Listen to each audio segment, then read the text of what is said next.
السلام عليكم ورحمة الله تعالى وبركاته. أكم جرتن دعوتوتن كي بقى جراتن إسنين جدا. هذا فيديو براتي ولدت بني. الحمد لله رب العالمين. ربي يروك أنا نجيه ولدت ردت جاسف قال إنه قدام نجيه وجتشا. فيديو هذا إسنين قبل وفي نموني هدون كراهي ساتين ورا نجافة تنجتشو أصلا دي بيسني تاج هذا. زيت منات إنه مش إنه سنتان زيت فرماسي أو كسيدلية إنه بتشود عندنا زيت كيميكال أو كيس هين قبنا زيت رفيس كينيا في الدو غاري رفيس جوز هندا تفكان توجه شو كان رفيس جوجوغا تيس كان جيرات تيس هندا يشودا رفيس لوجا يوكا رفيس فرفود دار أفيله كان توجه شودا لجميع يعني رفيس هندا فتح جشودا هاجول وجا شنيتي أولي خاصة جشودا hedduu gaariidha waan ani ofii kiyya jarrabe hedduu jaaladhu isinii fidee dhufe jechuudha tokkoffaan akkuma agartan kana zayit argaan jechuudha zayitul argaan akkuma isinii mul'atu kana jechuudha kana fakkaata isinitti mul'ateedha yaada hedduu gaariidha zayiti ani yeroo hunda fayyadamuudha waan ani faayidaa isaa irraa arge isinii qabadhee dhufe jechuudha zayitiin lammaffaa jirjiir jechuudha jirjiir namni hedduun hin beeka jedhee yaada faayidaa inni qabu wahuma garaan nyaannu waan ta'eef rakkoo nuuf fidu hin qabu rifeensa keenya irra jechuudha faayidaa guddaa qaba dhibbatti kinoo akkuma asitti agartan kana naaturaal 100% dhibbatti asliidha faayidaa hedduu qaba hedduu faayidaan isaa cimaadha hojjedha bitadha ilaala irraa fayyadama torban tokko qofa isun taane torbaniin kan fayyadamuu qabnu waan ta'eef haga baatiitti faayidaa isaa irraa hin dhabne jettanii achi of jalaa hin darbinaa jechuudha sinitti toleedha yaada yeruma duraan fayyadamtanii zayit jirjiir irraa faayidaa isaa hin agartan rifeensi lama'aan yookaan abraqarraquu fida gurraachumni rifeensaa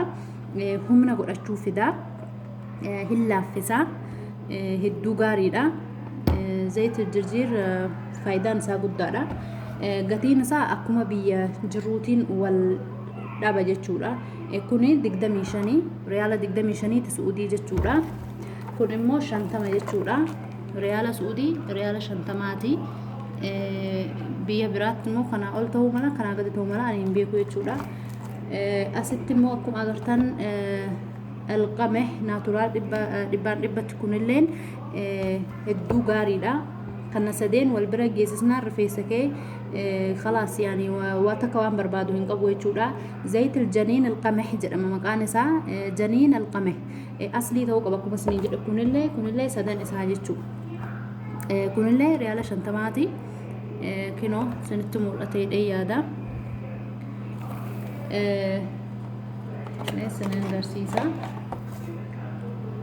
كان فكاتا أصلي إتهو قبا يرو بتتني فورجي تكا انتاني يجو أكا فايدا سا إرى أرغتن جتشو دفتني فايدا نقبو أكا قبتن جتشو تانا غرو يرو هدو نمجيسي أكنا تتقو تيتيف سنين صبين هما تقو إرى بربانوان تيف مانكا يوكا فالآنا شاهي كان تقشو تناغرتني سنوان تقو قفا فيني جتشو yeroo fayyadamtanii walitti laaquudhaaf jechuudha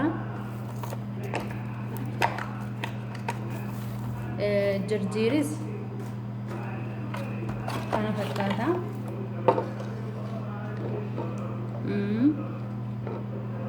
sinitti mul'ateedha yaada kunoo ani isa kana fidee amma kunoo akkuma agartan hin qabu xiqqoo malee hin qabu keessaa fixee jechuudha haaraan bitadhe zayita jirjiir ani akka kiyyatti of biraa hin dhabinaan jedha waan hedduu gaariidha faayidaan isaa hedduu cimaa sin gammachiisa dhugaa rabbii zayita ani hedduu jaaladhu kunillee akkamitti fayyadamnaa yoo jenne akkaataan itti fayyadamnu akkuma maaskii rifeensaaf ta'u yeroo hunda isinii hime rifeensi tokkoffaa rifeensa qoshaashaa ta'uu hin qabu yoo rifeensi kee zayitaa fi akkana yaani qoshashee jiraatu dura shaamboodhaan dhiqachuu sirraa barbaachisaa shaamboodhaan eega takka dhiqxeen booda rifeensa kee nashafta bin shafaan eega goggeen booda zayita kana sadan irraa fal'aana tokko fiddee sahana keessa naqxe jechuudha. Sahana keessatti yeroo naqxu bishaan oowwaa jala keesseeti kee keessa ibiddarra kaa'uun hin ta'u waan ta'eef jechuudha. Haala saniin xiqqoo eega oowwee haga dafuu sun taane haga oowwu qofaa barbaanna waan ta'eef rifeensa eega sirrii filleen booda quba harkaatiin jechuudha. Quba harkaa kanaa qeessaan sun taane suutaan rifeensa keenya misaaji goona jechuudha.